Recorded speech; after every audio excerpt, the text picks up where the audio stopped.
अस्सलाम students, welcome back. So last topic में हमने जो है trends in density of group one elements पढ़ा थे।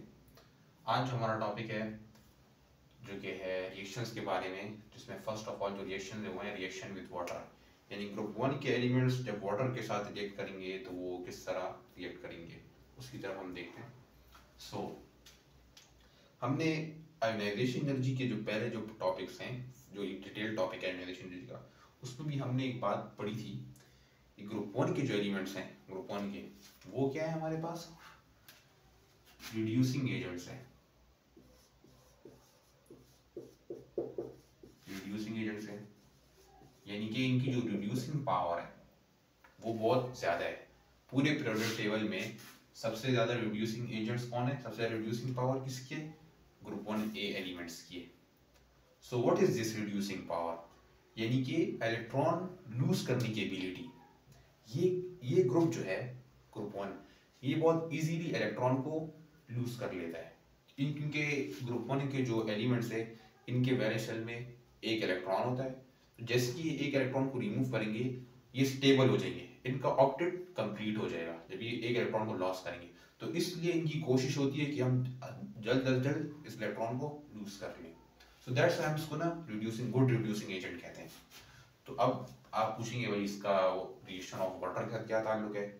तो इसका ये ताल्लुक है, जब हम कोई भी एलिमेंट वाटर में डालते हैं, ग्रुप वन के एलिमेंट को, तो वो जल्दी से क्या हो जाएगा, इलेक्ट्रॉन को लॉस करेगा, +1 आयन में तब्दील हो जाएगा। फिर वो वाटर के हाइड्रोक्साइड आयन के साथ रिएक्ट करके हाइड्रोक्साइड आयन बना देगा, मेटल हाइड्रोक्साइड आयन बना देगा with the release of H2 gas.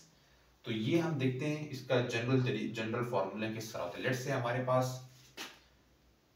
ये एक M लेट्स से ले लेते हैं, ये ग्रुप वन के एलिमेंट्स। M क्या डिनोट कर रहा है, M डिनोट कर रहा है ग्रुप वन ए एलिमेंट को डिनोट कर रहा है। जैसे ही हमने इसको वाटर में डाल दिया तो ये किस चीज में चेंज हो जाएगा, M+1 में चेंज हो जाएगा, यानी एक इलेक्ट्रॉन ये लॉस कर लेगा, आयनिक फॉर्म में आ जाएगा with the release of 1 electron. Now फिर क्या होगा, इसके पास आएगा वाटर, मतलब हम वाटर में डाल रहे हैं ना, वाटर में डाल रहे हैं, और ये वाटर क्या करेगा, इस इलेक्ट्रॉन को गेन कर लेगा। तो इससे क्या बन जाएगा, हाइड्रोक्साइड आयन बन जाएगा, और साथ में H2 गैस रिलीज हो जाएगी, H2 gas plus hydroxide ion आ जाएगा। सो ये तो जनरल। अगर हम इसको कंबाइन लिखें, कंबाइन क्या होगा, लेट्स से ये M वही जो है ग्रुप वन का एलिमेंट है, इसने रिएक्ट किया वाटर के साथ, H2O लिक्विड। सो क्या करेगा, इलेक्ट्रॉन इसको लॉस कर लेगा और हाइड्रोक्साइड आयन बना देगा। तो MOH मतलब मेटल हाइड्रोक्साइड। अब M की जगह लिथियम हाइड्रोक्साइड, फिर सोडियम हाइड्रोक्साइड, कोई भी आप एलिमेंट ले लें, with the release of H2 gas. H2 जो है ना गैस की फॉर्म में रिलीज हो जाएगा। तो ये दो जनरल रिएक्शन अगर हम इसको देखें तो इस तरह है। इसकी जगह पर आप जो है ना कोई भी एलिमेंट लें, उसका रिएक्शन करवाएं, तो ये रिएक्शन होगा हमारे पास। तो अगर हम देखें ग्रुप वन में, लेट्स से हमारे पास ग्रुप वन में कौन कौन से एलिमेंट हैं, लिथियम हो गया सबसे पहले, फिर सोडियम है, फिर पोटेशियम है, फिर रुबिडियम है, सीजियम है, और वो जो फ्रेंच वो रेडियोएक्टिव है।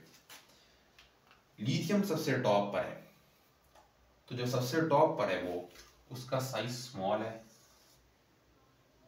तो उसकी और वैलेंस शेल की जो इलेक्ट्रॉन है, उसकी जो न्यूक्लियर फोर्स है वो थोड़ी ज्यादा है, तो उसको ना स्ट्रांगली बॉन्ड करेगा, तो इजीली उसको इतनी आसानी से जाने नहीं देगा।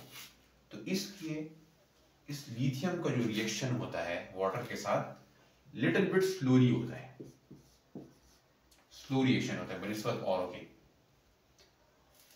सोडियम का जो होता है, फिर हम सोडियम की बात करें तो इसका साइज इंक्रीज हो जाता है, तो न्यूक्लियर फोर्स वीक हो जाती है, डिस्टेंस इंक्रीज हो गया है शेल और न्यूक्लियस के दरमियान, तो इसका जो रिएक्शन होगा वाटर के साथ थोड़ा विगोरस होगा। ओके, पोटेशियम का भी यही केस है, विगोरसली होगा, उसका रिएक्शन की और साइज इंक्रीज हो रहा है। रुबिडियम और सीजियम तक जब हम जाते हैं तो उनका साइज बहुत ज्यादा इंक्रीज हो चुका होता है, तो साइज इतना बढ़ जाता है कि वैलेंस इलेक्ट्रॉन बस तैयार खड़ा होता है कि जल्दी से जाऊं वाटर में और बस रिमूव हो जाऊं इससे। तो लेकिन फिर वो वाटर रिएक्ट करते हैं तो ये क्या करते हैं, एक्सप्लोड हो जाते हैं, एक्सप्लोड वायलेंटली।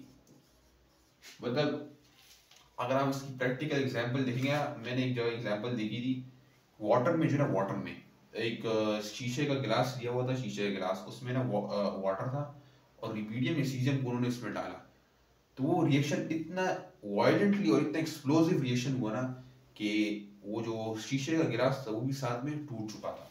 तो हम इसको कह सकते हैं ना, ये एक्सप्लोड वायलेंटली वाटर के साथ। तो हम इन चीजों का हम देखें तो इससे क्या नजर आ रहा है कि down the group reactivity of group 1 elements with water increase.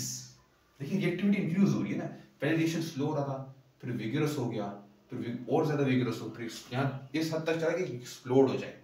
तो हम कह सकते हैं कि डाउन द ग्रुप क्या होगा, down the group reactivity increase, reactivity of group 1 elements with water increase. So this was all about reaction of group 1 elements with water. ये जो ना, ये इसका मेन इक्वेशन है जिसमें आप इस m की जगह जो है ना कोई भी एलिमेंट उठा के लिख सकते हैं। अगर आपसे कोई पेपर में पूछ ले कि भाई how sodium reacts with water, तो इसलिए आप सोडियम लिख लें और यहाँ पर भी सोडियम लिख लें, यही सारा कुछ होगा।